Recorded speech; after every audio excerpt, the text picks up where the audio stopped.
Hi, I am Sri Lakshmi, working as Assistant Professor in CSE Department in Gokaraju Rangaraju Institute of Engineering and Technology. In this video, I am going to explain about database system structure. This is the diagram of the database system structure. At the top, we can observe the different types of users who are all interacting with the database, like naive users, application programmers, sophisticated users, and database administrators. In the previous video, we have seen the database users and administrator role. The different types of database users, like naive users, if we see, they are interacting with the database through application interfaces. For example, we are using automated teller machine like ATM. In the ATM, we have different options to use.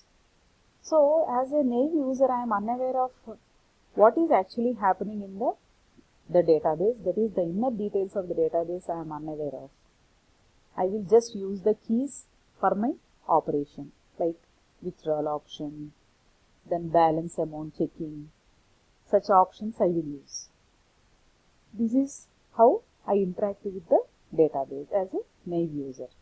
The next type of users are application programmers who will write the application programs and interact with the database.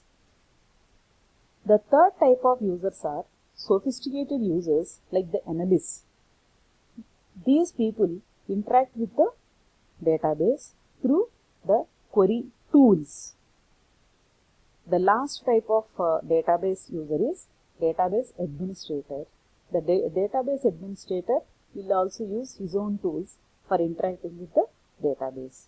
So in the diagram we can see here, through the database administrator tools and the query tools, the DML queries are written and they are compiled and organized by means of query evaluation engine, and finally on this the other authorization and integrity manager and transaction manager are being performed in the storage manager, which are finally applied on the disk storage. From the application programs, like we develop the code and writing the programs, the compiler and linker generates the object code, thereby that is also transformed to the query evaluation engine. From there, the buffer manager, file manager role comes into picture, which are interacting with the indices and data in the database storage or database.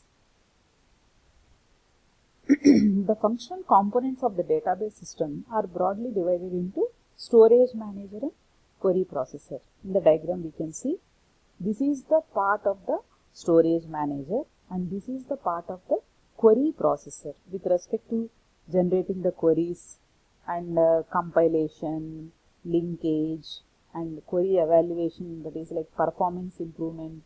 Everything is coming into the aspect of the query processor.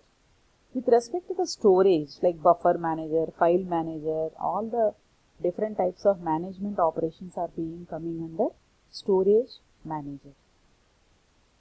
So these are the two major functional components of the database system. So we observed that in the query manager we have DDL interpreter, DML compiler and query evaluation engine. In the diagram we have seen like this: DDL interpreter, DML query, then the query evaluation engine. What are their roles is, DDL interpreter, as the name indicates, it interprets the DDL statements in the data dictionary. Here is the data dictionary. So the DDL commands are converted into the data dictionary. Data dictionary is something like where the metadata is stored. Like we have the dictionary with the various the terms that we use. Similarly, the metadata of the database will be stored in the data dictionary. The next component is DML compiler in the query processor. As we know, a compiler translates compiles the source language into object language Here also it translates the DML statements into query languages. Thereby we have a query optimization process that is going on here, because it is picking up the lowest cost evaluation plan from the different types of alternatives. You can observe here that this is the query evaluation engine. It is executing the lower level of instructions that are generated by the DML compiler. This is the operations we are getting from the DML compiler to the query evaluation engine in the diagram.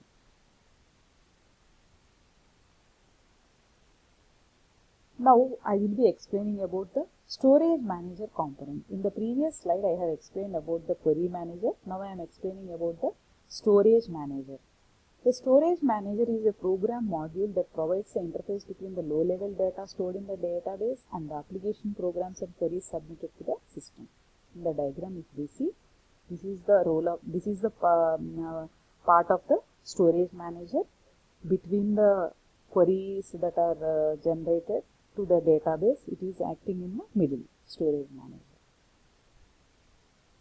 The storage manager components include authorization and integrity manager, transaction manager, file manager, and buffer manager. So the authorization and integrity manager, what the role is? Here the integrity constraints and checking the authority of users are being performed. Who are all the people who can access this particular database, like they can modify, who are all the people can modify, who are all the people can only select.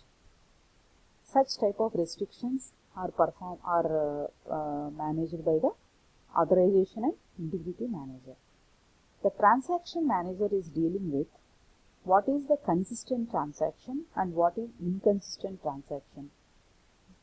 File manager is dealing with how much memory space that can be allocated. And the buffer manager is responsible for fetching the data from disk storage into memory and how much data should be maintained in the cache memory. This type of operations are being performed by the storage manager. In this way, the database system structure has different parts. The first part is the different type of users who are all interacting, and the second part is query processor. The third part is storage manager, and finally this is the part where disk storage is maintained. That is about the database system structure. The next concept I am going to explain is transaction management. In the previous slide I was explaining about the consistent transaction, inconsistent transaction. So what is a transaction actually is? It is the logical unit of processing in the DBMS. For example, if I am depositing the amount in the bank, this particular part of my action is called as transaction.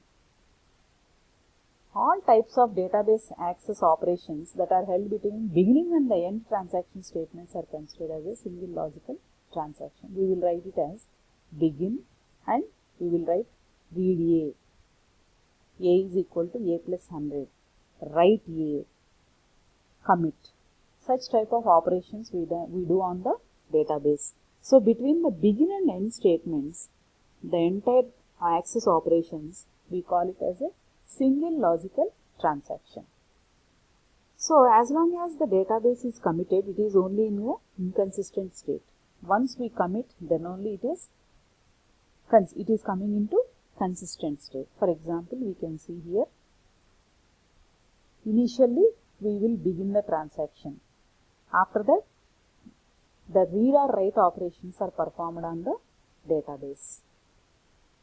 Then the transaction will end. After that, the second operation is partially committed. Up till there it is partially committed. Once it is committed, once commit operation is performed, then only it is committed. Sometimes a partially committed transaction may abort due to some failures. Then it enters into failed state. Sometimes even active transactions also can be aborted. In such case also the transaction may be failed. the failed transactions are also terminated and the committed transactions also are terminated. In this way, these are the various states of a transaction, from the begin transaction to the end transaction and finally commit or abort. These are the states we can say. Thank you. With this, I am concluding my video.